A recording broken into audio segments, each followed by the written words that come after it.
And let's go get this link.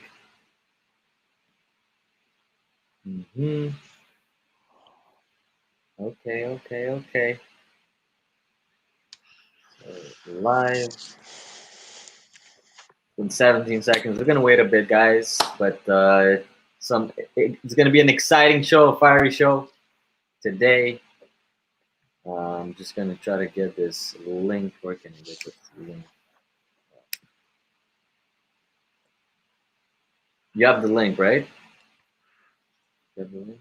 To this thing? Actually, wait. I think I have it on my phone.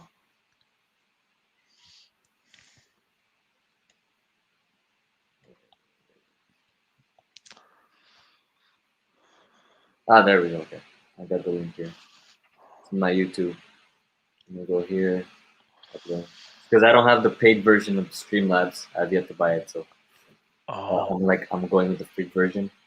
But I don't get to personalize that much the space, but at least it's like a stream link right away. You know what I mean? It says we're live. Are we live? Yeah, it says we're live. It's just Yeah. there's nobody there yet, I think. Nice. So I'm just gonna share it on Twitter, go big, and then share it in the likes and retweet.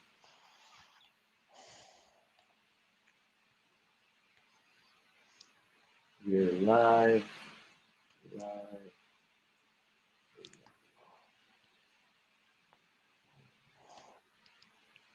Boom, boom. Bunch of hockey pucks, a bunch of hashtags, Seattle Kraken. Hashtag expansion draft. Hashtag NHL Twitter. Put even gambling Twitter there. Okay. Let's go get it. Oh, fuck, I forgot to tag it.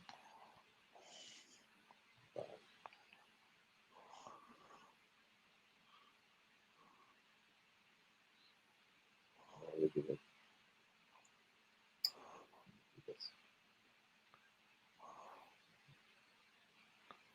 I will do this shit. YouTube. We're live.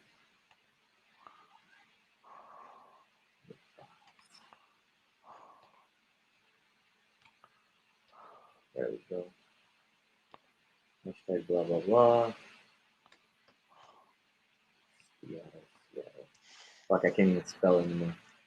The natural key, like the spelling keyboard thing, is fucking my spelling so much. Sometimes I forget to even put words. I'm turning to my mom. There we go.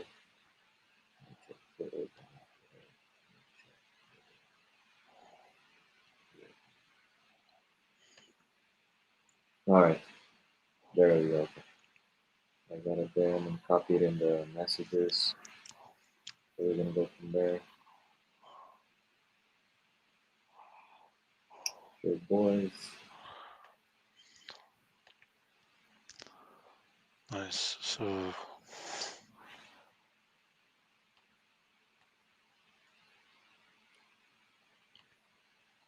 I'm sure the team cash me outside too. yeah, I see it. Come through.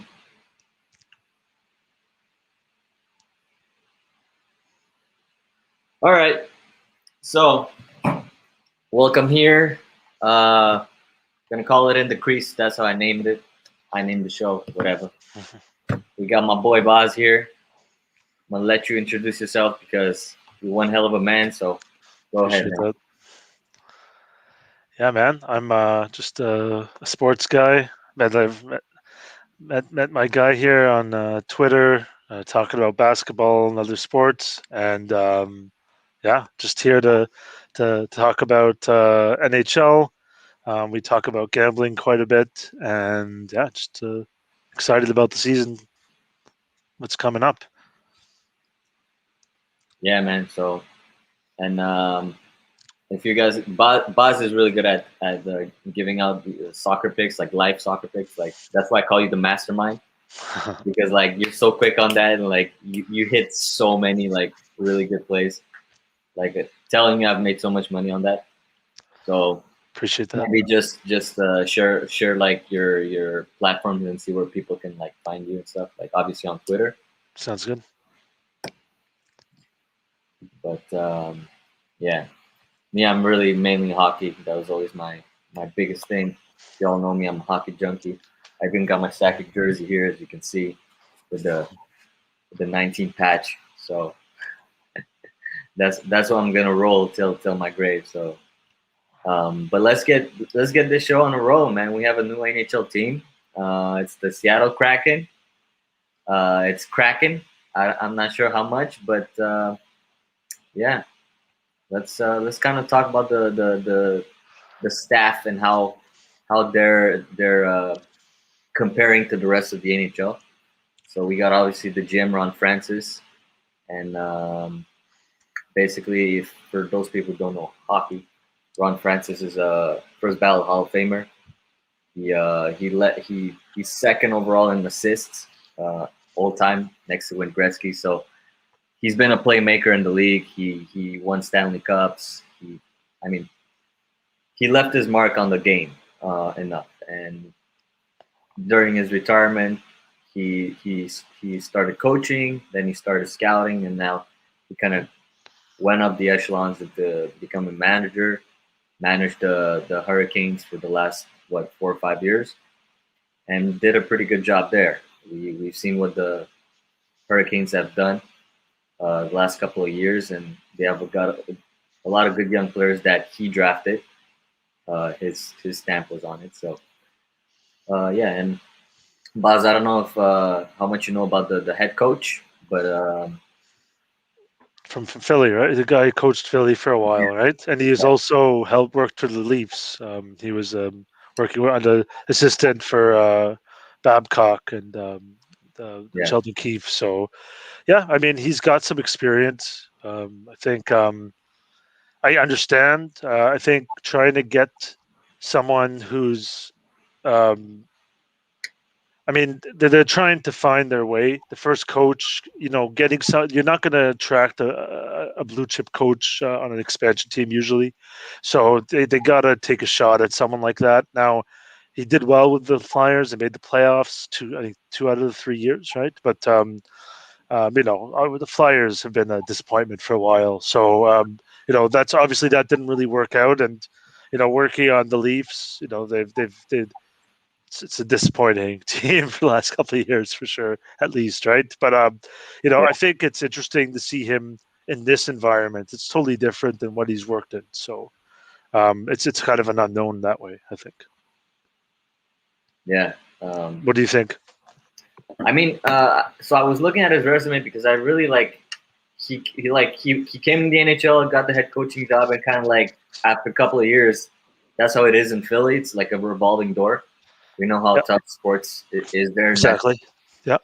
But his resume in like college and the NCAA tournaments has been pretty impressive in the sense of he's groomed a lot of players into the NHL. Yeah. So I get why Ron Francis went after him. Um, but again, looking at this Kraken expansion draft that we're gonna get into the list now of the guys they went to take. This is not players that are like from scratch and they have a lot of games to develop. This is the NHL. This is the league of hockey in North America, and your turnaround's got to be quick. So I don't see this being a quick turnaround for this new franchise like it was with Vegas. Obviously, Vegas got And that Nashville beautiful too, package. man. Like this market is a failed market in the NHL, Yeah, right? So they have to do it right. And COVID didn't help, that's for sure, right? But I mean, in the same time, Nashville and Vegas, although they're not hockey towns, and Seattle is more of a hockey area than both those places. in terms of people who play hockey, and there's youth hockey players in Seattle. Um, but the Nashville and Vegas were itching for a professional sports team in general. Um, Another one in Nashville, then Vegas wanted ace professional sports team. So, and they came obviously before the Raiders. So that's why that's obviously worked out very well, and plus success. So they got to get it right. You're right. They can't be bad for like 4 or 5 years and survive. I don't think it's not possible. Yeah, well, I think that's the kind of the window we're gonna finally see a playoff team is probably 4 years for me. I don't see this team making playoffs in the next 2 years. Um, and with the drafts coming up, man, it's. I mean, why wouldn't you like be in the tank for like franchise changing players? You know what I mean? For Um, sure, it's but they're, not they're worked gonna out for try. They Edmonton. have to try, but they can't be too bad because they have to. Like, I mean, I know get what you're saying, but like, it really depends. Like, people are like they need to get people in the stands. They have to build that generational fan base. You know, people that want to be fans of the Seattle Kraken. So that's sooner that happens, the better it's going to be for them. So this is the thing. So I'm watching. I'm kind of watching their website, right? The like the Kraken, and it's like it has this like brotherly type of vibe to it, and I think that's kind of what they went with the expansion draft. So let's dig into the expansion draft, okay? Because there was a lot of picks that if I was the GM of the Kraken, I would have definitely like made a serious offer for a couple of these guys, but they really did not. Really did not bust a lot of the cap. They're like I think just over 50% of the cap. So they have about 40 million left, and they picked like 30 players, which is good. But I mean, let's look at the list.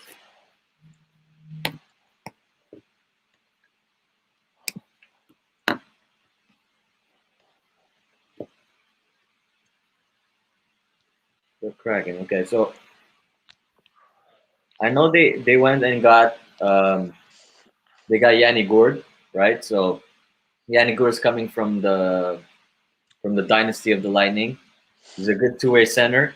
So I think that was a really solid signing. And we kind of knew the Lightning wasn't going to go back and sign him, even if it delivered really well in the playoffs. But I think he's going to be a solidifying center right there for them, but not right away again because he got his what is was it a hip surgery? What was it last week? So he's going to be out until at least late November. Yeah, I think that like we're talking about it. The next guy they have on the depth chart is Jared McCann, maybe, and I mean, that's tough. That's very. I mean, if Jared McCann's your starting center week one, that's not good. Yeah. Yeah, you know what I mean. That's the thing. Like, I'd like him as a third center, maybe. Um, Ideally, he's probably going to play on the second line to start if they get someone in free agency. But yeah, they have to get another. They need to solidify themselves down the middle. Because if you don't do that in this league, you're toast. Especially in the conference that they're playing in, it's physical, it's hard, and they really need to solidify. I mean, they've done very well with the defense. They got to solidify the goaltending a bit, but yeah, like they got to get that center, um, that middle of the ice figured out. That's going to be really important for them. Yeah. So obviously they're thin. I think they're thin all over their top six forwards right now. Like if we look at this list, other than Jordan Eberle, I don't recognize any top six forward. 100%. There's Yeah, none. There's a forward. lot of top. There's a lot of third. There's a lot of guys that would be decent third line players on this team, but not many. But I think that's not by mistake, right? Because they've probably figured that if they have a bunch of third line type of guys, they can play a workman style type of game. You know what I mean? Hmm. Oh, but they also have Kel Yancroft, so Yeah, Yankruk, decent. is decent. He's a big guy too, right? Yeah, So, Tanev is a tough player.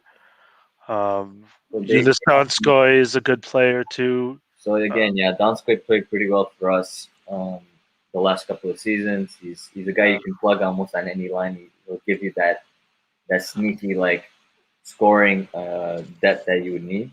yeah, But yeah, I mean, they're probably definitely going to do something on the in the draft, and they probably might trade some picks um, coming this year. You know, like they might have some trades during the draft and probably even after. yeah. So I don't think they're quite done with their roster. It's just they really went, I think, minimal just to give themselves a lot of leeway to go around. Oh yeah, I mean they have to. They went hard on the defense, Yeah, so they're going to be looking to add some forwards in free agency for sure. and Um, probably who's going to be the captain? Probably Giordano, right? Because he was the captain in Calgary yeah, for a long I'd time. say so. I think that's the right way. That I mean, this is a very good defensive lineup to start with, and they have depth too. They've done that. Like their top six is probably like their top four is probably better than a lot of teams in the NHL. Like let's be honest, Yeah, yeah. their top four D is The top probably four D yeah, is yeah. is definitely there. I mean, Dunn is just Dunn hasn't been healthy a lot in St. Louis, and I think when they drafted him, he was supposed to be one of those guys that would take the torch from Pietrangelo, and that didn't quite happen. So, but I like the two young brothers. Was it Hayden Fleury and Cam Fleury? What's his name? Really don't Um, know. one they got from the Yeah, Habs, Hayden Fleury.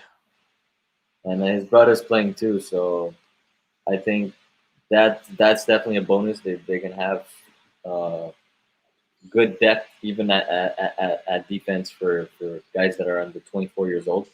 Yep. It's still young for a defenseman. Defensemen can can develop for a long time, and they have usually long careers. So Yeah. yeah, one guy I would have probably gone after, which I'm surprised they didn't, was Landeskog. Why? I know Landeskog is asking for like 10 million bucks, and I'm not even sure we're gonna give it to them honestly because I don't think there's an advantage for us to do any of that. Uh, Statistically, he's our third best forward. Mhm. Yes, he's our captain. He's vocal.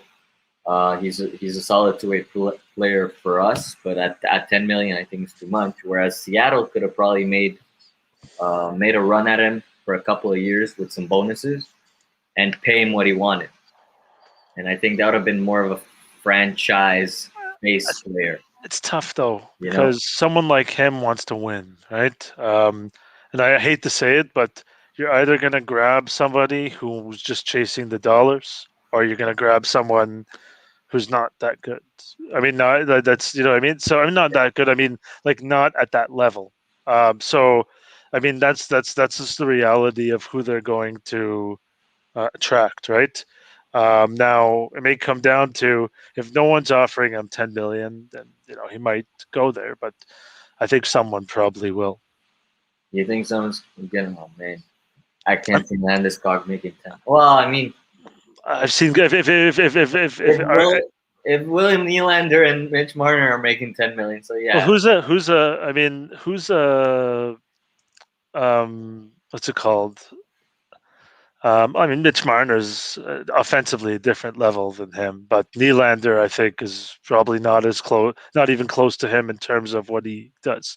But in terms of um, him, I mean, in terms of teams that would go for him, like what was it? Who was the Russian guy that got a huge contract?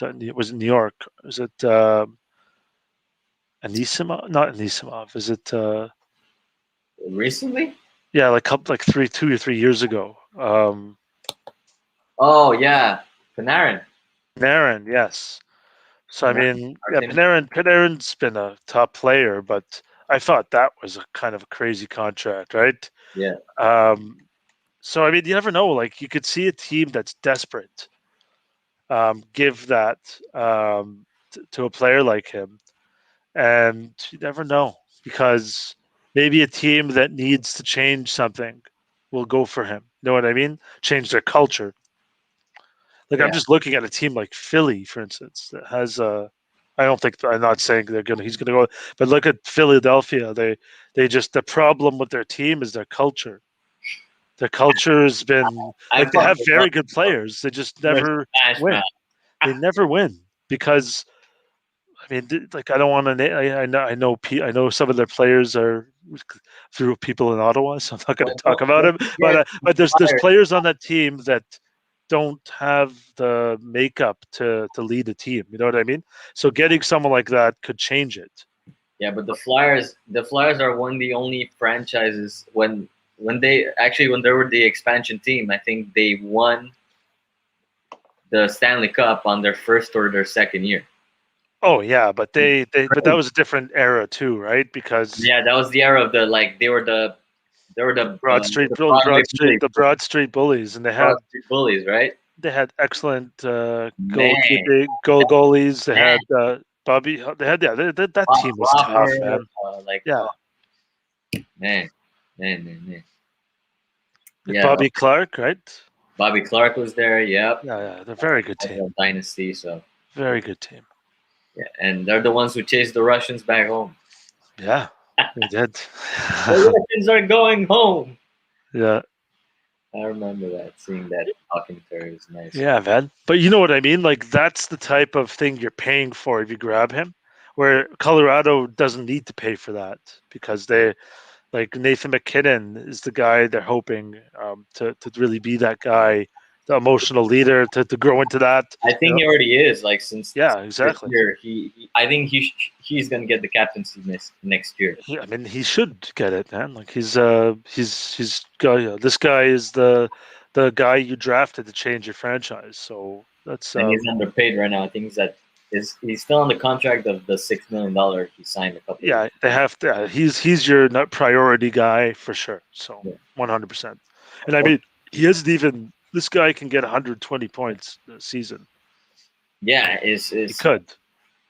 He hasn't peaked at all. So I mean, that's what's scary. He's only what 26 or 25.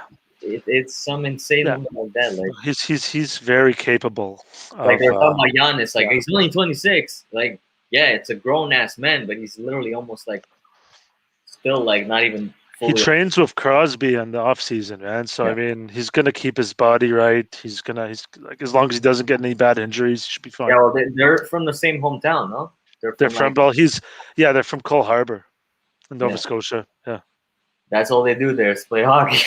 yeah. It's outskirt. It's like one of the town, one of the suburbs of Halifax. Yeah. Okay, so basically we talked about this. Now we're at the Kraken expansion signing. I forgot about our banner. Yeah. Still getting used to using this Streamlabs. That's StreamYard. Sorry.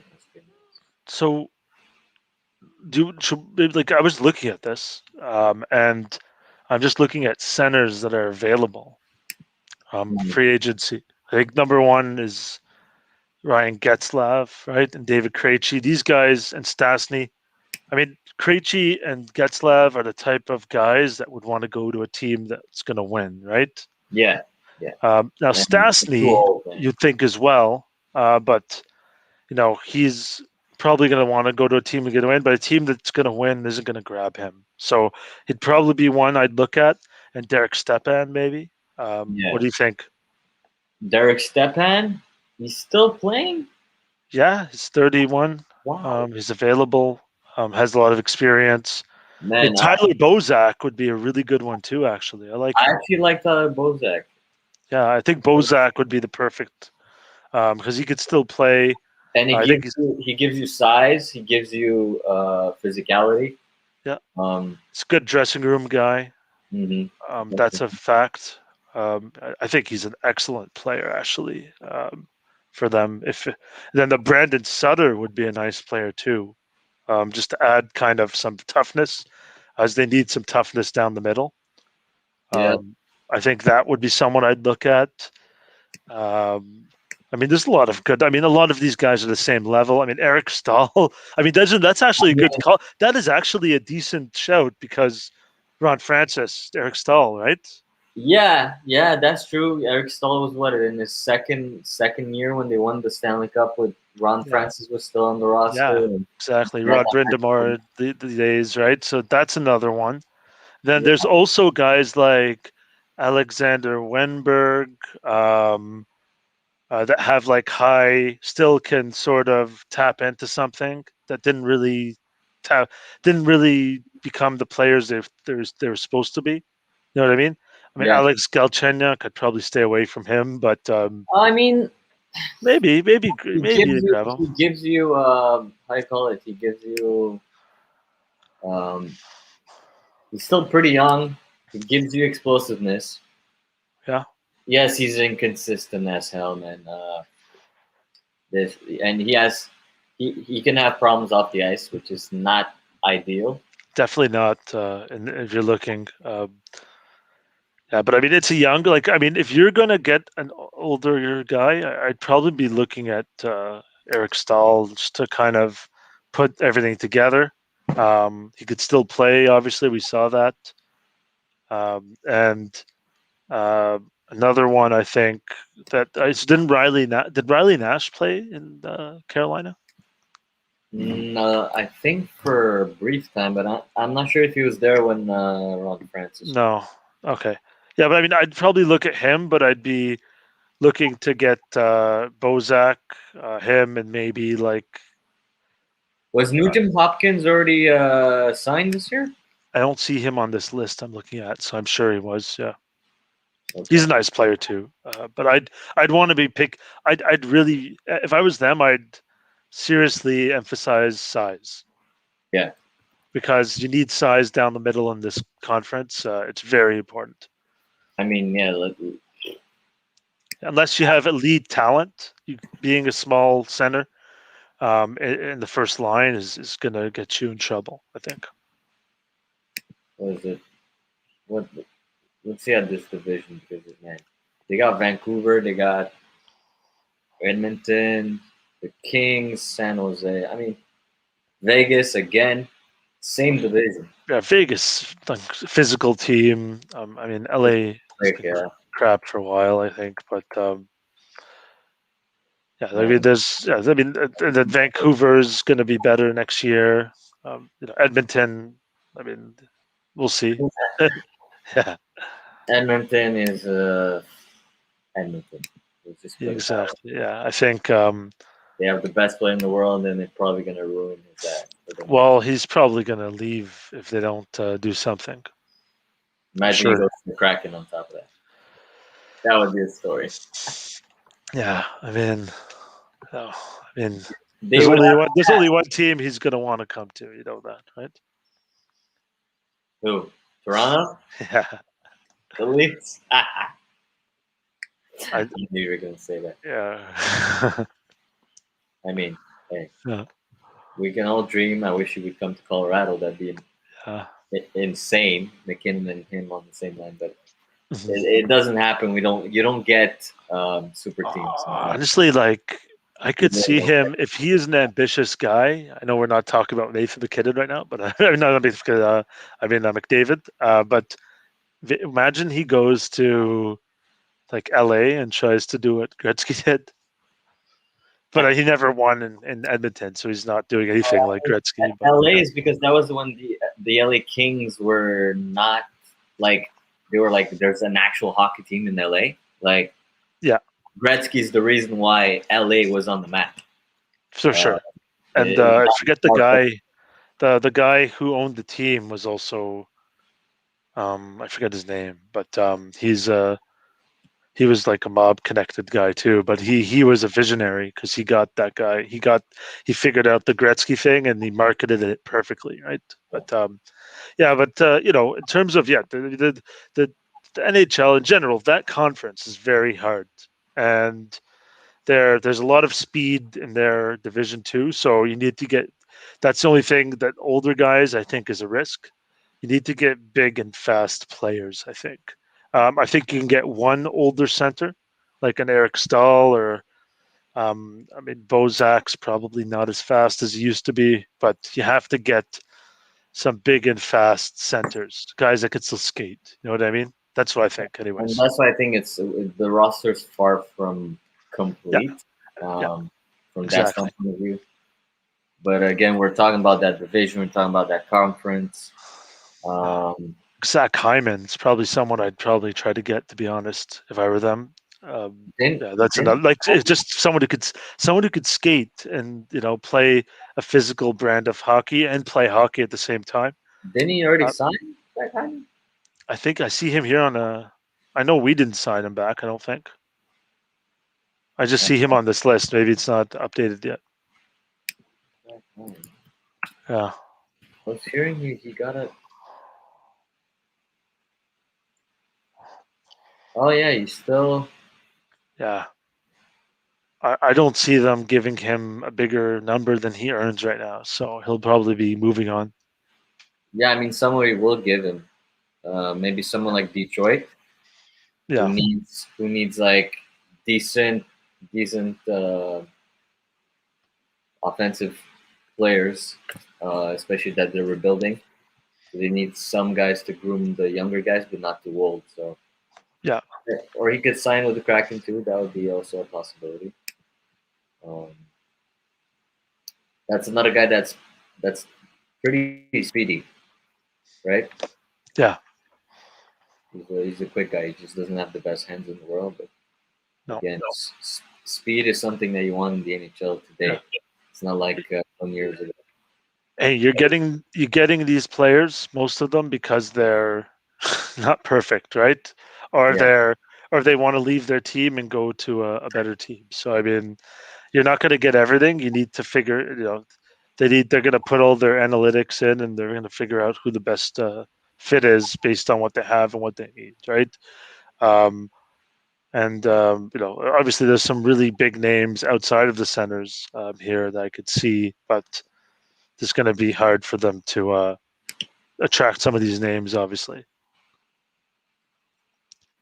Yeah, I really mean, hard. because we got Ovechkin, like, is he gonna want to go to win somewhere?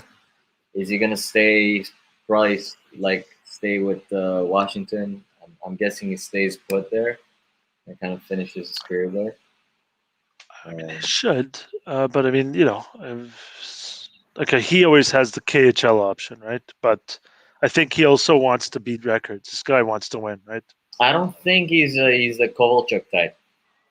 I think No, really he's not. Alex Ovechkin is the one, like the one Russian player that's he's kind of like even Kucherov. I'd probably put him more to like leave the NHL than Ovechkin. I think Ovechkin, because the love he got from the NHL when he came in with Crosby, right?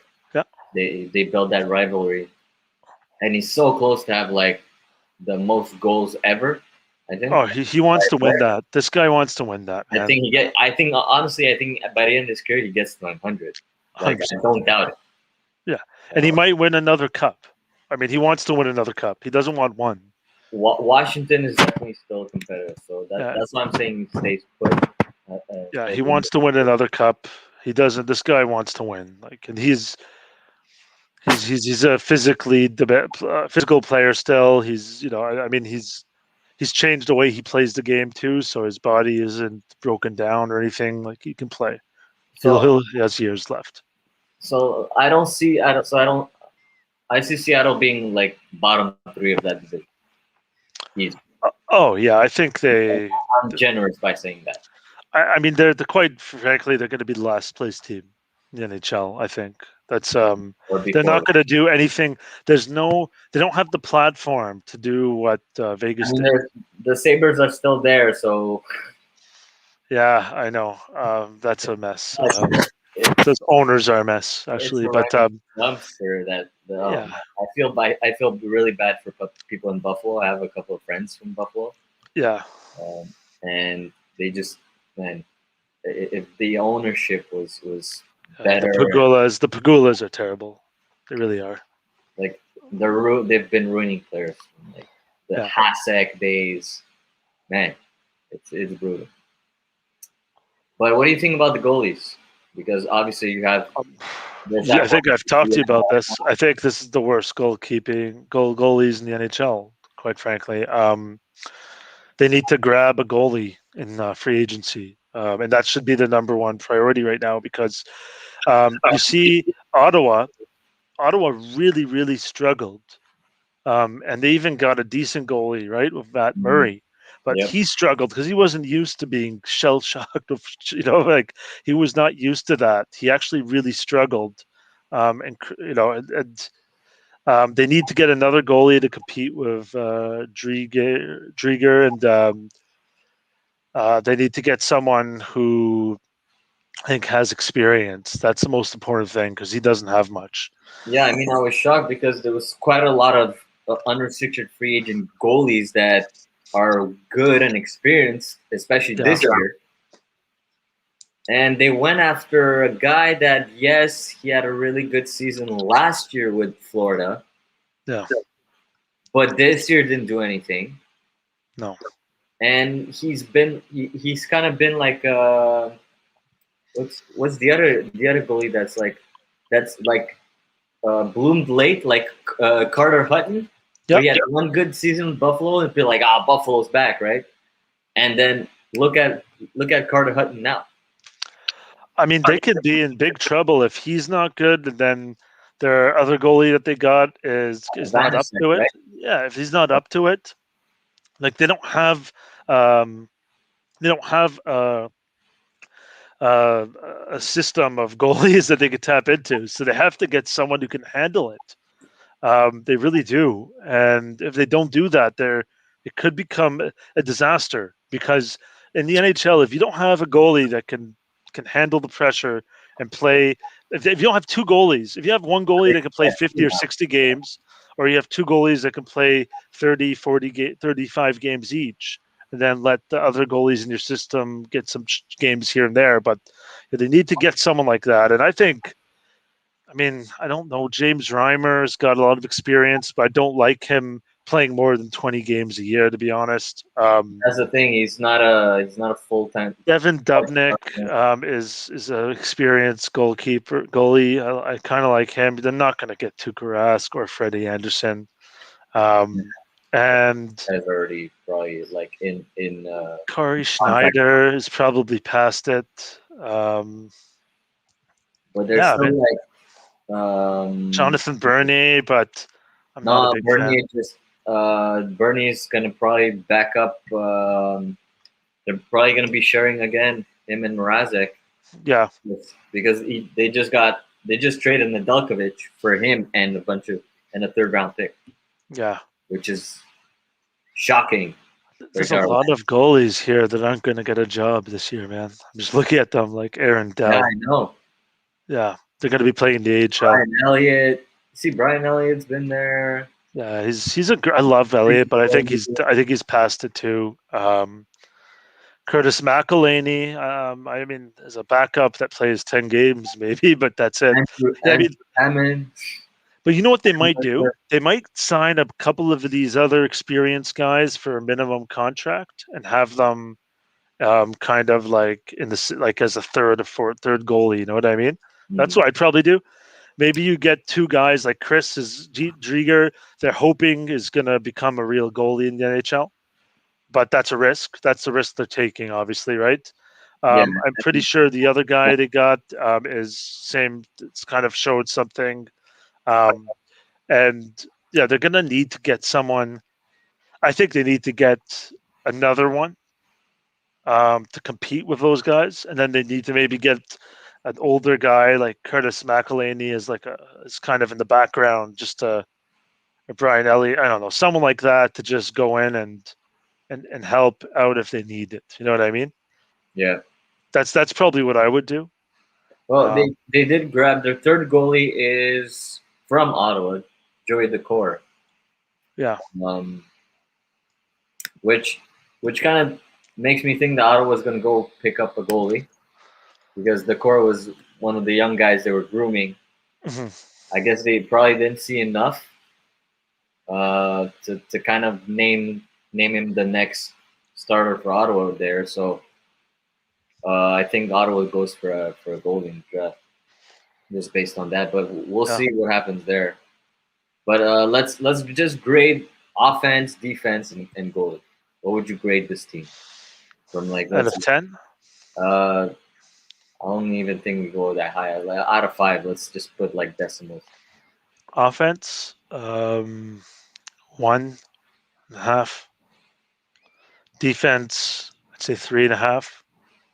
Goalies, 2.5 for Out of me. 5. So yeah, that's that it definitely looks like bottom of the grill Yeah. for me in that division.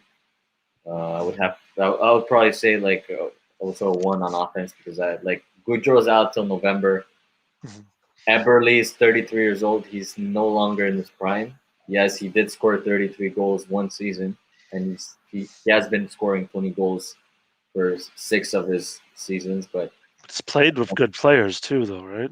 Like, I mean, right, so he's had his flaws were kind of hidden by the other good players he was playing around. Right now that he has to be kind of the guy on the first line, I see him struggling this year. Um, Maybe Yarncroft can kind of bloom and really become something that Nashville was hoping they had in the beginning, right? But that's just too early to tell now. So yeah, one there defense. I think defense is what I like the most about the Kraken right now, yeah, especially the younger guys, the flurry guys. If Dunn can stay healthy, Giordano's a good leader. He's not exactly the best defenseman. He did win the Norris Trophy, but so did PK Subban, and look at PK Subban yeah, exactly. now. And the goalie, you said it. I mean, I couldn't have said it better than what you said. So, with that said, um, if we have any Seattle Kraken fans out there, uh, If there is, if there is any, if there's any people in Seattle, at least go watch a hockey game if you can, because it's just a different atmosphere. It's a different experience. For me, it's still the best sport to watch live and even play. I mean, it's the quickest, the fastest sport. Anything can change in literally like a second. absolutely, man. You know, It's gonna be fun. it's going to be fun, and I'm sure the atmosphere in Seattle with the money they got, they're going to build a nice. They already have a nice arena, I'm guessing. So Yeah. there's that. But let's kind of switch our focus to the draft and give me a guy who you think the Kraken is going to go after at the second overall.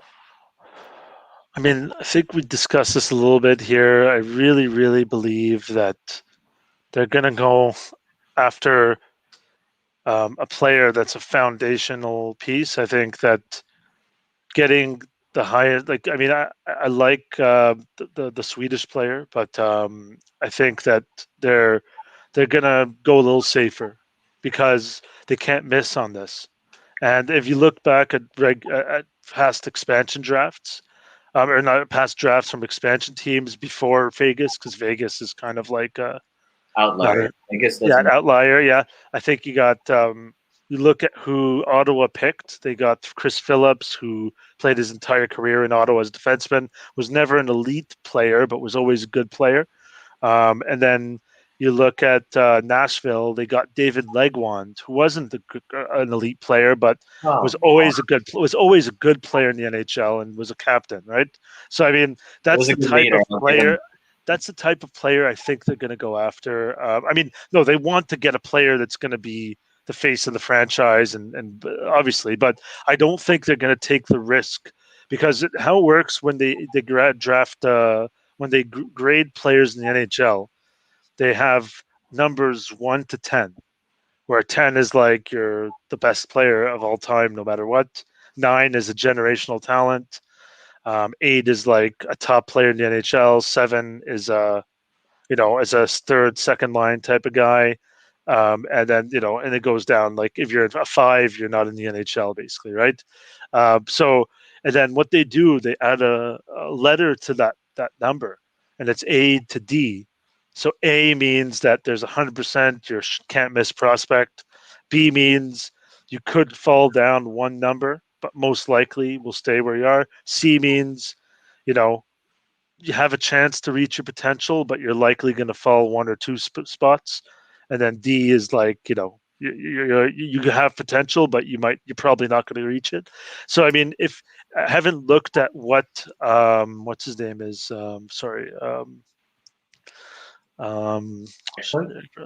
Eklund, yeah, I think Eklund, from what I understand, is probably like an 8 and a C. You know what I mean? Which is similar to what Nazem Kadri was when he was drafted. So just to give you an example, right? Nazem Kadri is a good player in the NHL, but never did not become a surefire top 6 forward. He's a good player, but he's not a great player. So I mean, Well, I think he is a top 6 centerman right now. In a he's a lot. top 6. Yeah, I mean, he is, but he's not like. But I mean, yeah, I mean that happened like. I mean, I think in his He's first just 4 years, a 5 years, yeah, that's different. yeah, I know. Yeah, but in the first 5, 6 years, but he's never been a guy that reaches 70, 80 points a year consistently. Um, I think that you know that's the potential of this guy, maybe better. But I think he could be also someone who falls down a little bit. So I mean, if I was them, I'd go for a young defenseman, because a lot of these defensemen you got are going to be um, moving on and retiring or whatever, right? And or they're going to want some more money, so they're gonna probably go for a defenseman or a big center. That's what I think. But I Okay. know you're big on Eklund. I think it's possible they go with Eklund, but I just feel like if I was to look at a reference point for teams like this, I see them going for a defenseman or a big center personally. So everybody expects Seattle to go with Berniers, Mhm. and I can see why.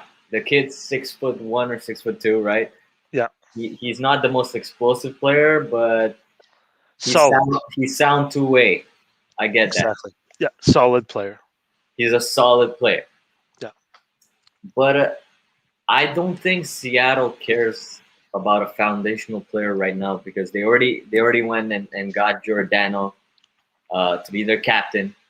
So we already know Giordano's not going to be the face of this franchise going like forever. He's there short term. He's there to kind of stabilize, to have a guy that can answer journalists' questions and stuff like that. He's that type of guy that's like a good leader in the locker room. We'll have the coaches back because that's very important. Um, I think that Ron Francis is the type of GM to look at players' potential, and I think based on what I've read and what I've seen from all these forwards, I think Eklund has the most upside. Then you got the two other Canadian kids with Berniers, but Berniers again doesn't have a high ceiling. He's kind of gonna be that middle of the pack centerman. Mhm. Like they say, the best thing Berniers can be is a top 6 centerman. The worst he could be is a top 9 centerman. Mhm. It's kind of it's not a bust, but he's also not gonna be your your like goal Top guy. scorer or like Yeah. some guy you can count on. Mhm. And I think Ron Francis doesn't care about this year as much because again he's the face of this franchise. I think Ron Francis being there and being the legend that he is in the hockey community and Yep. what he's done with the Carolina Hurricanes, they don't need a guy to like stabilize the franchise right now, especially with the two drafts coming up Mhm. because there's some crazy guys right now that are coming up. They're coming. Yeah, for sure. So With that said, I do think they go Eklund just because he really reminds. First of all, the coach comes from Mike Backoptree, and he likes guys in really specific spots. He needs a goal scorer. He needs guys to be quick. He needs two-way centermen. So he knows what he needs. And I think the comparison with him and Zetterberg, right off the bat, for me, right there, tells me like there's a lot of upside there. And in a couple of years, when they draft the other big guys, because I'm sure it's going to happen, they're going to get at least one of the two of the top 5 prospects in the next couple of years. It's only gonna elevate this team. So that's just like my thinking behind it. So I do think they go Eklund over Berniers, which is kind of more the safe pick, like you're explaining. Mm-hmm. But give me 1 sec.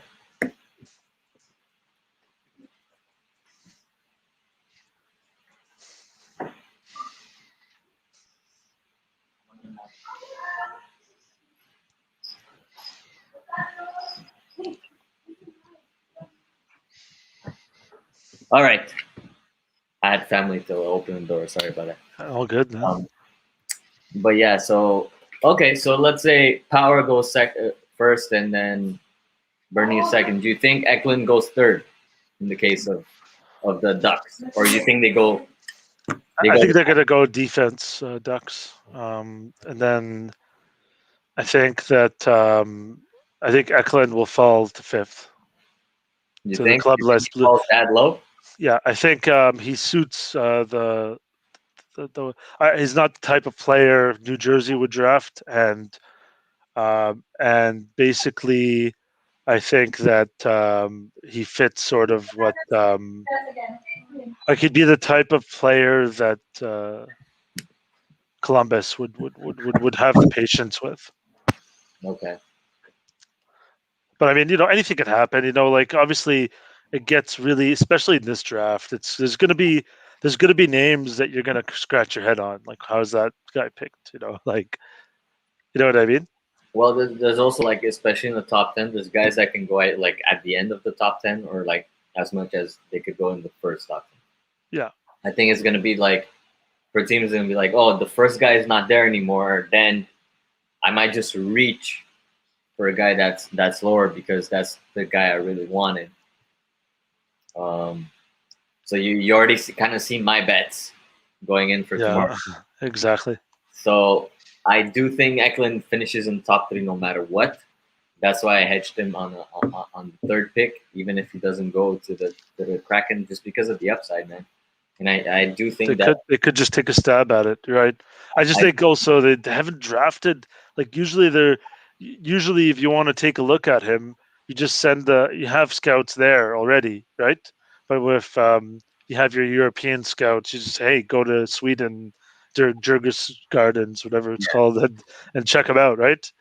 Actually, we cashed on the soccer team version of that earlier this week, but yeah, we did. They won the big game, but yeah, I think that this year European players might get downgraded just for that reason, because there's less know about it. But teams that have very strong European networks will have data on those players since they were like 15. So maybe they'll find that value where teams like Kraken probably don't have that data available to them. So that's just my opinion. But I mean, we'll see. Like, it's hard to. It's like it's a year like no other, right? So I mean, hopefully we're going to some sort of normal with the NHL this year. Yeah. Normal setup. I mean, that would be nice startup. No, like not too much contact tracing and all that bullshit.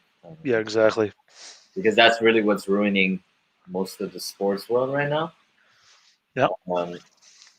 But okay, I can see your point of like not enough scouting on Eklund, and maybe some teams might shy away. Mm-hmm. But this is the Anaheim Ducks.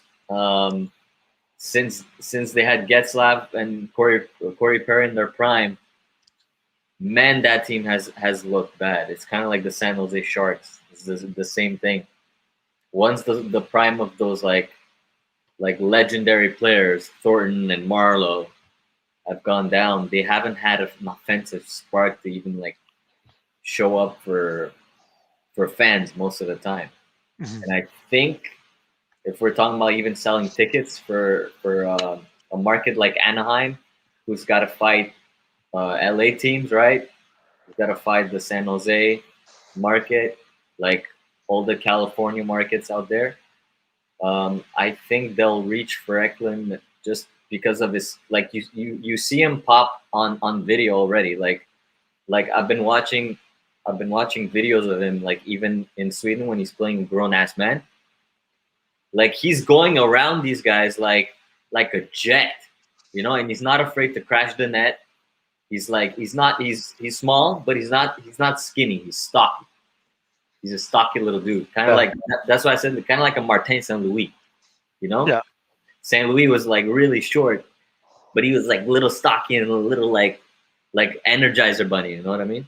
Yeah. And he was very skilled, and that's the kind of excitement I think even Ducks or Seattle could get right off the bat, you know, if you want to sell tickets that way. So okay, let's go past the top three. Do you think Luke Hughes ends up in with the Devils? I think it's pretty much a sure thing for me. Sorry, I'm bringing up his name. Which player? Luke Hughes. Luke Hughes. Yeah, I think Luke Hughes would be a good fit there. I really do. If he's available, they'll take him. I think it's the type of player they'll probably take if he's not taken before that. Yeah, okay, but so let's just assume Power goes first, right? We can't. Yes, there is a slight chance. We don't know where he goes, but like, Mhm. it's the Sabres. They need all the help they can get right now. Yeah. So Power first. Okay, Berniers, Eklund. We can like basic coin flip. I think personally. Yep. So I think that leaves like the next top defenseman. I think it's got to be Hughes because based on prospect, and he's the youngest out of all the defensive prospects. He comes from a very talented family. Man, even their parents have. They were saying they have NHL profiles. Not NHL profiles, hockey profiles. Yeah. Like the moms played for Team USA, and like the dad played some sort of hockey. So that whole family is just hockey. And I think his Jack being there, right, the middle brother, also kind of gives them an incentive to like have both brothers on the team. And the upside of Luke Hughes offensively is a little higher than Clark, Mhm. just based on what I'm hearing. And I think Clark probably goes either in the sixth spot. Who's drafting fifth? Detroit? Oh, fifth is No, Columbus, right? Columbus. Yeah. Columbus. So I think there you go. Clark could go either in fifth or Everton might go in fifth to Columbus because I think Columbus kind of likes these European defensemen. Yeah, I could see them actually like trading out of that spot potentially too. Like if they don't think there's value there. Yeah. A team that's desperate for defense could trade up to, you know. Yeah, I mean, yeah, Ottawa could probably trade up. Ottawa probably wouldn't though. No, you don't think? No, because they need is their formula with the owner they have is get a bunch of young players, and as you're not gonna like Brady Tkachuk. If you're Brady Tkachuk, would you want to sign a long term deal with Ottawa? They try to coerce. This is what they do. They coerce. They try to like pressure young Wait, players you to saying sign Kachuk like doesn't long want to term. sign there? Honestly, man, why would you want to? Like, I'm just being honest. Like, every player there hates the owner. Boz is shitting on the Ottawa Well, Senators. because their owner's a joke, man. Melnick is a joke, Yeah. and I mean, what they try to do is try to get someone like Carlson on like a long, cheap Man, contract, and then they get pissed when they're outperforming it. So, Brady Kachuk, if he's smart, he'll just be like, nope, 2 year deal, 2 year deal. So that just keep doing that. That's what I would do if I was him. but Carlson went off a cliff as soon as he signed with San Jose. Because he had some terrible injuries, man. His speed was one of the best things he had, Well, yeah, and he his was everything. Achilles injury is one of the worst things you could have for that. True. So, and I mean, going to that team is also another thing. They're not really. Where things go to die. Yeah, exactly. But So, okay, so then there you go, and then at 6 is Detroit, right? yeah, 6 is Detroit. Well, I think with Nedeljkovic being there, I don't think they go goalie. Oh, they wouldn't take. No one takes goalies this early, man. It's not Well, smart thing to do. that's what they're saying is that there's two goalies that are potentially ready to break the top Silly, 10, which is silly. No, rare. that's silly because it's never a good pick because there's no goalies. I'm telling you this right now. There's pretty much no goalie that should be playing the NHL at 18 years old, especially now with how fast the game is and how high scoring it is. Yeah. There's no reason for a goalie to play in the NHL at 18. I Well, don't care if you're good enough. I just don't think you're they're mentally comparing strong enough. was it the Finland kid to Yeah. Carey Price? Yeah, man. I'm just telling you right now, there's no way you should be playing goal. Carey Price came into a different NHL, and even when he started, if he wasn't so mentally strong, he could have been ruined in Montreal, right? Yeah. So I mean, but he was actually there was a time in Montreal where they hated him, right? So I mean, that you live, right? You know that very well, actually, right? But he was Oh my not many. As much as I say stuff about him, I respect him because he not many players would have got through that, right? And yeah. in general, players. Jeffrey Wellstead, that's who they're talking about because he's a big dude. He's 6'3", Swede. Yeah, but there's He's the most nobody. powerful in recent years. But he's not going to play this year. Well, And I think he's how old is he? I mean, I care about how I care about how many years you're playing in the NHL. He's a 2002, so what is 18, 19, right? So, um, but I mean, he's junior age level, man. Like he needs to play. He's 18. Yeah, he's 18. Right. He needs to play more. I think he needs to play in North America for a bit. Come back. Like, I know he's European, but if he's allowed to play if he's allowed to Minor. play in the minors, go to the minors, win a Calder Cup or something, and come back when you're 22 or 23. That's what a goalie should be doing. If you're exceptional, maybe he is. Maybe in a couple of years you start breaking through. But I think if you're drafting it for the future, yeah, sure, take So the goalie now. he ends up in Ottawa.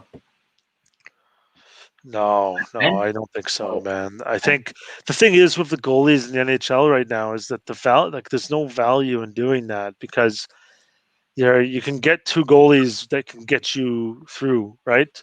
yeah, How many goalies play 70 games, 65 games now? probably like you can count them off your hand. Exactly, man. Vasilevsky, Bishop, but even he's been injured. Exactly, man. Like it's not a model that teams are taking. You don't want to pay 10 like Carey Price hasn't been picked up because of that reason, right? Well, because And he's due 11 million bonus. the contract is On 10 top of million cap hit. Like, I mean, you shouldn't be. You could be that bonus competitive. when they made the Stanley Cup, which is You, insane. you could be competitive. That's Um, 20 million off your cap just because of that. yeah, yeah. You could be competitive with spending that money on two goalies. Or no, I mean not 20 million, 10 million on two Yeah, goalies. Remember, like 8 million or 6, 7 million on yeah. two goalies, right? So I mean, yeah, that's Okay. that's probably I don't think a goalie's going to go. I think one of those goalies is more likely to be taken at the end of the first round by a team that's looking for their next guy for the future. You know what I mean? That's the way I could see it. Like a Vasilevsky was taken when sort of in that similar spot, right? Vasilevsky was taken in top 10, I think, also. Oh, okay. Maybe I don't. I'm trying to think of a goalie. Vasilevsky and Price are the only goalies in the last 10, 15 years to be taken in top 10. Yeah. Let me double check that. Of course.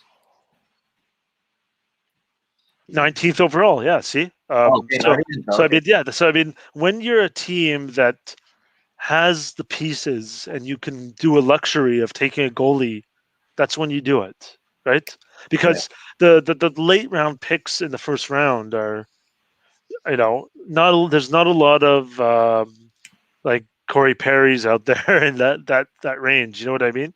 So I mean, most of these guys are going to be third line players. Some of them might not even play in the NHL. So that's the thing. um, so that's where you're okay taking a goalie to to be the potentially future player in your team, right?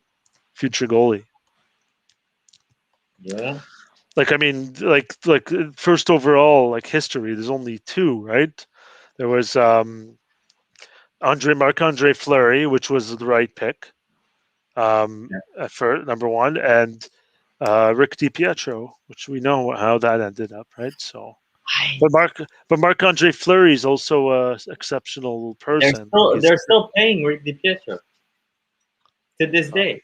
yeah, The Islanders. yeah, I know. And that's like Marc Andre Fleury is also. I knew his goalie coach. He was my goalie coach too, like for a bit. I mean, and they're yeah, like that guy was technically one of the best goalies. Like he came into the NHL as a very high, like one of the best technical goalies of how the position was changing, and he just needed to clean it up and get some maturity. And the fact that he could play and be okay with not, I think he came into the NHL thinking I'm just going to have some fun. You know what I mean? Who, And that was Flurry? the right, yeah, no, Marc Andre Fleury, and that Yeah, was the right attitude. That was the right attitude, but it was also like an AHL team. So that's the thing. Like when you're a team like Detroit or Ottawa, or there's pedigree there. Like it's not. I don't think you in a Canadian market. No, no way, man. I would never do it. okay. I mean, I mean, Carey Price is an exceptional person in terms of how he handled that. Yeah, and Um, then handles himself. Yeah, it's a very a mental. lot of 95% of players goalies would have been done, Yeah, yeah, right? Really, they would have. and that's what makes him different, especially like in playoffs Exactly. or like Exactly. as the extra. Why he's considered by his peers to be top goalie in the world because of the mentality and the way he carries himself. Exactly, man. Just a Um, different type of person, like a Patrick Roy, like a Martin Brodeur, like a Hasek. Like there's these types of guys that, what you're saying, if Ottawa's picking Wellstead at 10, they better be sure that this guy is mentally tough. yeah. But I mean, I think like I said, like the European guy, like you're not going to have a lot of data. You're not going to have a lot of information. I think they actually do have a good network in Sweden, so maybe that helps actually when you think of it. But the other goalie, who's the other goalie? That's Alexei Kolosov. Uh, Pardon me. the other goalie, top prospect goalie, is North American, right? he's a North American goalie. Sebastian Kosa. Yeah, Sebastian Cossa, exactly. Where did Wow, he play? he's even bigger, 6'6". Edmonton WHL. Yeah. So I mean, that's a player where you have like serious data on, right? Yeah, You could find out what he likes to eat for breakfast if you want. You know what I mean? Like, I'm that's serious. Like, true. you could find out who his girlfriend was in grade six. Like, you know what I mean? Like, you get that information. Where Facebook uh, stock, the no Swedish problem. guy might be a little harder because, They don't have Facebook. especially COVID too, right? That's the reason, right? So it's and don't forget, like teams like probably send guys who just watch these guys into in their regular life before they draft them. Like I'm serious, they definitely do. You know, like is this guy sneaking out to go to the bars?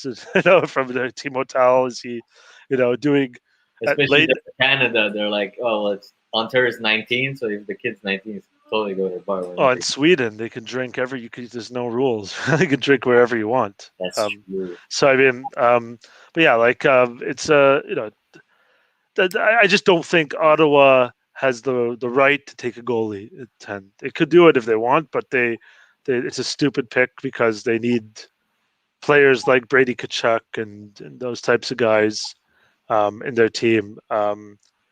And they have a bad track record of drafting players that don't end up to being anything. But man, I I just noticed that we got San Jose at 7 and LA Kings at 8. So they might fucking be dumb enough to go after these guys. They could, yeah. I mean, they could. San Jose needs a goalie. Actually, they have not had a goalie for a very long time. Fucking they gave Mac Jones how much?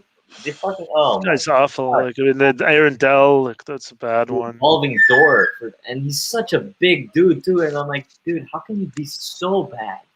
Honestly, like I could see a team like I'm just looking right now, like Nashville taking a goalie. I could see.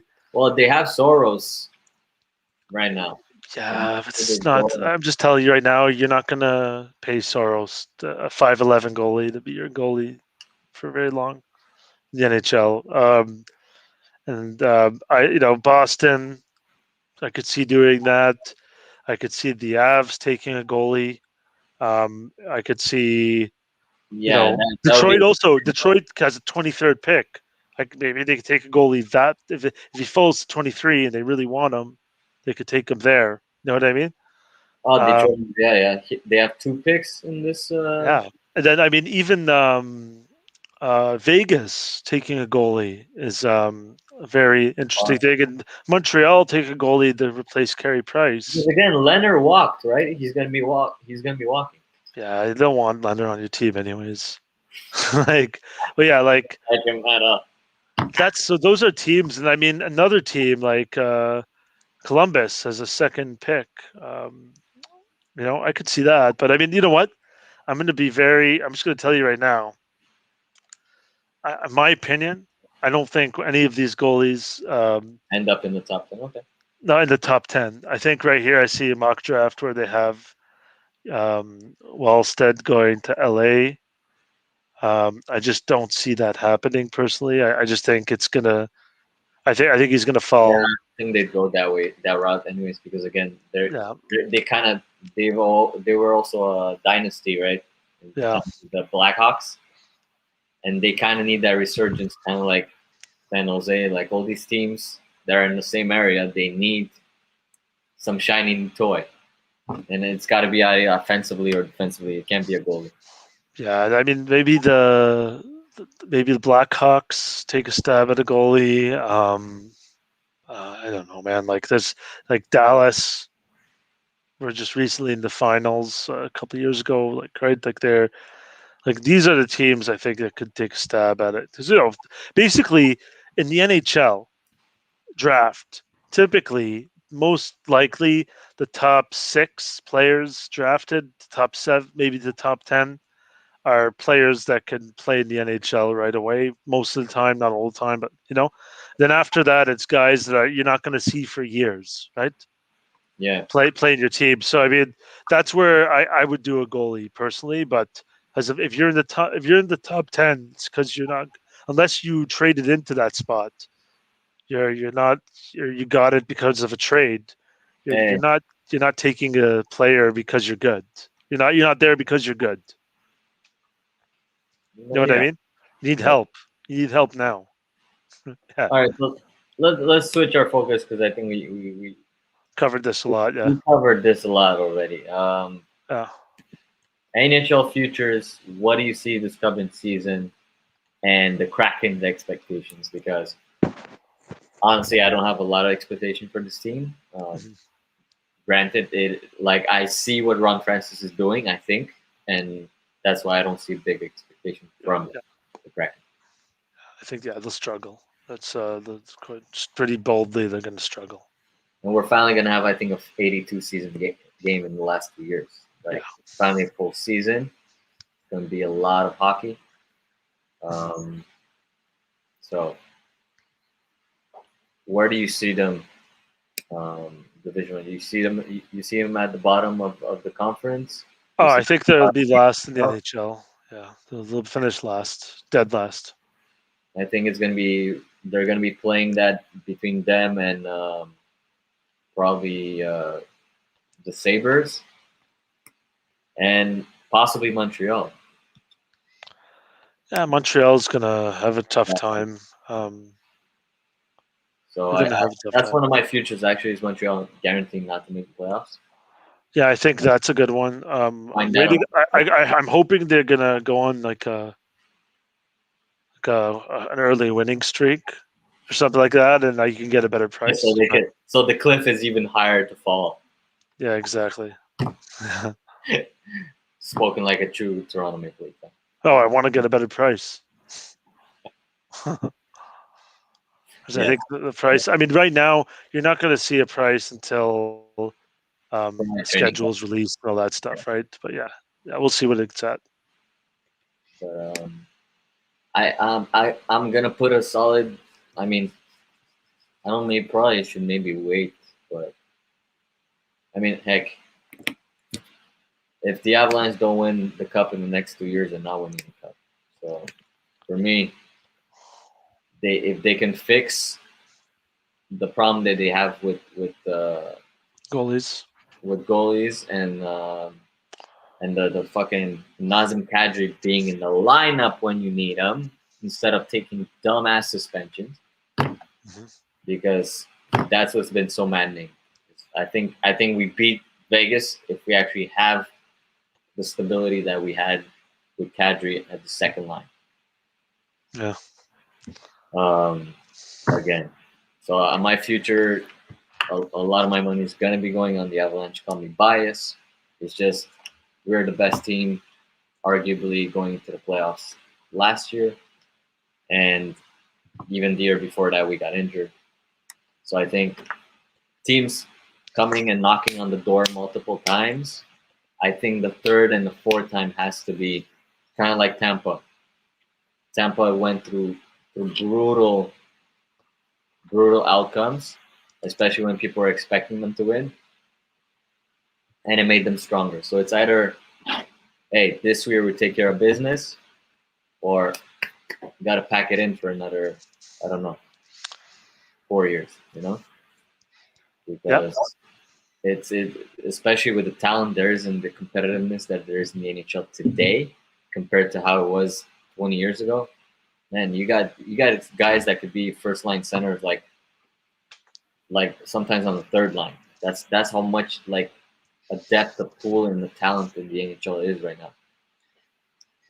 And things can change really quickly. Absolutely, man. Now, who would be one team? I mean, do you believe in your Leafs? Nah, man, I don't. They're not gonna do anything. Come Like on, it's a poison chalice from the beginning because they've already their top players have been groomed in an environment where they're the most important things. It's not about the team. I don't think Matthews ends up being there for his career, his whole career. I think he goes on in a couple, 3, 4 years, I think 2 years maybe. He'll be gone. Um, and I just think they screwed it up, man. They really did. Um, they should have never let they should have never ever let Lamorello go because he puts these players in their place. Like Mhm. when he signed Nazem Kadri, he didn't negotiate with them. He said, "You either take 1 year at this price, or 3 years, or four Or years you at that walk. price. That's it, right?" Mhm. And or you could walk.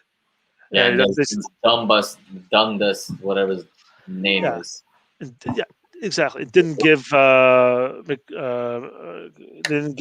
Matthews rookie bonus because that's his the way he does things. You got to prove yourself in this league before you get your accolades, Mhm. and I think this type of person needed to stay in Toronto instead of taking this like fantasy hockey approach That's with why Kyle they didn't. Dubas. That's why they didn't keep Babcock either, because he was a tough No, son of a bitch. Babcock is, I think Babcock also, Tough son of um, a bitch. yeah, he is, but I think it's kind of like a Jose Mourinho in soccer. He doesn't understand that you have to change as times change. And Yeah. I understand that a lot of the new kids are maybe soft. They are not maybe, they are Yeah. softer. But All you that. also have to find a way to relate to your players. The thing he did to Mitch Marner is disgust. It's sick, man. Like, it's just, there's no reason for it. You know what I mean? It's just a power control move. I think that someone who's not all right in the head is not going to do that to a 21-year-old or whatever he is, right? So I mean, that's so these are things that Mike Babcock was definitely the right guy at the beginning, but I mean at the same time, like I don't think Sheldon Keefe is a tough guy either. I think he needs something in between those two guys, So what like a about Joe Quinville or someone like that, who's kind of like people respect you, but he's also going to like take the guys. I think every year he took the Blackhawks to like a paid for their trip, a team trip, like an off season. Like they go to like and God knows what happens in those things, right? yeah. Like I mean, I could see him drinking with his players, you know what I mean? But also like screaming at you in the dressing room. But you can't do that unless there's respect. And if you're gonna gain respect like a Mike Keaton or something like that by playing games and all of that stuff, it doesn't work long term in the NHL. And the thing is that I don't even think Babcock was like that in Detroit. No, I I don't. just I But just I think think he he was turned kind of. into a monster. I think in Toronto he was just at the end of his coaching career, and Yeah. it's Toronto. It's the Toronto market, Mhm. and it kind of the It power grab changes you. kind of got to his head, you know. That Randy Carlisle, like like a lot of guys really like not. There's not many Pat Quinns, God bless him, out there, Yeah. Back. or Burns, right? There's not many. Yeah. Um, there's like these are the type of guys that could handle Toronto. Toronto hasn't found someone like that. Well, they had a chance at signing Galan this year, and I think Well, Florida grabbed him. here's the thing, man. I'm telling you this. I'm not gonna just say that it's Kyle Dubas's fault, but But it's Kyle Dubas is a fantasy hockey manager, right? And and the people who hired him are boardroom guys that just want this. That I'm positive about this. They want this like cool type of hipster feel to the Leafs, so they can market it. They don't care if the Leafs win. They want the Leafs to be in the playoffs, but they don't want them to win. I mean, it's they do kind want of them to win, but they don't care like if they win. it's kind They of don't like care about building, and that's why I think that like Brandon Shanahan is basically being overrun by the board because Brandon Shanahan is doing things that you would never think that he would do, like hiring Kyle coming from Dubas. Detroit. Like, yeah, you know what I mean. And that's the thing. Like, they allowed him to do a lot of major changes in the beginning, like get rid of Phil Kessel, do this, right? And then the sweep they did, they got in Lula Morello, they got Tavares in, they do all these good things, but then the moves they've made in the last 2 years has been 3 years has been They handcuffed themselves to like a bunch of like young talented well, players. the Leafs, but So that's the thing. Like when you allowed Nylander to win his contract dispute, you've ruined everything because you've set the bar for Marner and Matthews to do the same thing, and and basically you've lost respect of the players because now they run it, they run the show, and I'm just saying that culture where you don't get it until you earn it, right? And we earn it as a team. It's not there. That was supposed to be built, and you can keep getting the best like Patrick Marleau and Joe Thornton, Jason Spezza, all these good veterans. It's not going to make a difference because you've already given the power to the young players. It's done. That team's never going to win. It doesn't have a chance to win. You can't fix it. It's already there. The top players, Morgan Riley. Matthews, Marner, Nylander are all built in this culture, and it's done. Yeah. Now, I won't talk about it much more, but I'm just saying, like, it's not a popular opinion, but it's the truth. Mm-hmm. I appreciate it, man. And coming from a fan, it can be fucking easy. Trust me. Oh, I've and I've been that's through why I it. don't spend money. I don't spend money on this franchise because it's a joke. And who you think future wise? I said the Avalanche. I mean, they're already pretty favored at plus 400 on most books, which is not great for a future. Mm-hmm. But who'd you see maybe surprising the league this year, like making the playoffs and making a good push? What team do you see that's been kind of slowly building and then Yeah. put it together? So I'm just looking now. I mean, Carolina Hurricanes are interesting. I think the Boston Bruins are interesting. I think the Islanders are interesting too. Do they go get over the hump finally and make the Stanley Cup? We'll see. I mean, I think like they have Lou Lamoriello. I think they have the guy that's gonna not do it in a pretty way, but they're gonna do. They can potentially do it, right? Oh man, what he That's did with the Devils is nothing short of and he remarkable. did it, and now he's with their crosstown rivals. I think they're gonna just let him do whatever he needs to do, right? And that's why they're good value. I think that right now you could see them at plus 2,000. Not bad. Mm-hmm. Yeah, but I mean, those are the teams I'd probably look at. Um, I mean, I don't believe in. I mean, the St. Louis Blues, can they get back to form? That's interesting. Plus 2,800. I Um, don't see it. I don't Pittsburgh's see it. past it. What look at that division right now. I don't believe in the Edmonton Oilers. Florida Panthers are interesting. I think Florida Panthers, Bruins, Hurricanes, Avalanche are the teams I'm looking at. And then if you want to go very, St. Louis Blues would be my favorite long shot, sort of. What about someone to make the playoffs that has not made the playoffs in the last couple of years? Me out of the top of my head, Detroit comes to mind. Yeah, maybe. Arizona Coyotes, I would like. Take a look at, as they have playoff pedigree. Or is the relationship with what's his name? Fuck, the fiery coach. Who? Sorry, what team are you talking about? The Columbus Blue Jackets. Oh, yeah. I mean, they're always going to be in the mix with what's his name? The one that won this first Stanley Yeah, Cup. I can't believe I'm having a brain fart here. What's wrong with me? That's a guy that doesn't give a shit what your name is. Yeah, but he's changed. No, but you want to know something? But no, their coach is Brad Larson.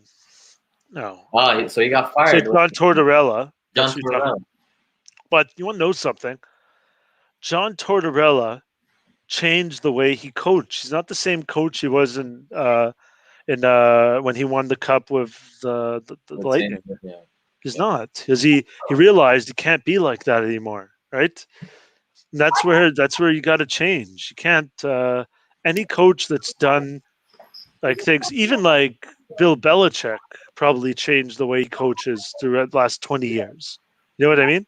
I mean, the principles don't change, but the way you talk to players, the way you deal with them changes because the times are changing, right?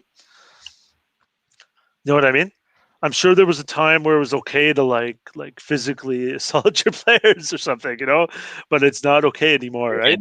Yeah, like mentally assaulting them was totally fine. There's no question about that. You can't even do that anymore. Yeah, of course not, right? So I mean, yeah, I mean, like, so I mean, times change. You have to go with it. You have to understand how players' mentality are.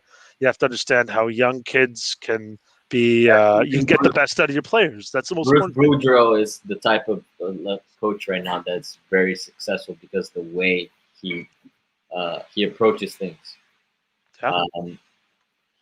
He has respect for the players, but in the same time, he doesn't let Them the run the show. stardom and Yeah. exactly doesn't let them run the show. He's like, look, guys, this is a philosophy we're gonna uh, adopt, and if you guys trust me, we're gonna take this journey. And look what he's done with Washington. Look what he, you know, Like like even like there's no, another one. I mean, sorry, I watched it, but another one is what's his name? Nashville's he won with Washington. What's wrong with me right now? The short guy, Gary Trotz, right?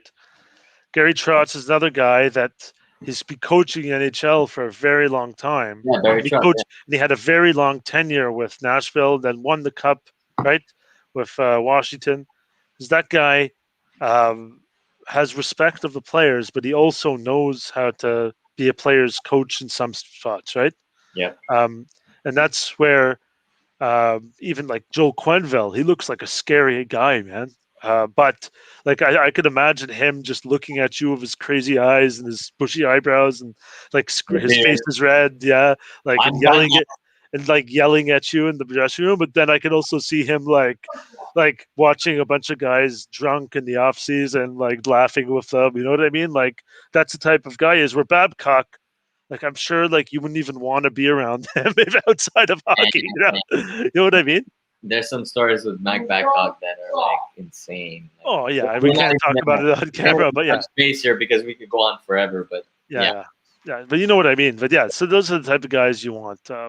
That's especially, if you want longevity. so the Islanders are still at plus 2,000 as a future. Yeah, I see that now. Maybe it's changed, but this is all going to change, right? The Yeah, schedules are not like a lot of things are going to change right now. But I'm just looking at the initial odds. So yeah, that's what I see. to make it. Yeah, yeah, that's interesting. Okay, Yeah, well, hey, our show went longer than I thought, yeah, but very long. that's good because that means we have a lot that we kind of like touched on, and we have a lot of input, both of us, which is great. And I think, hey, we gave people a lot of knowledge, especially about this upcoming season, and it should be very fun to see what the Kraken is going to put up on the ice. Um, it, it's only going to get interesting from here on, from the draft to the off season.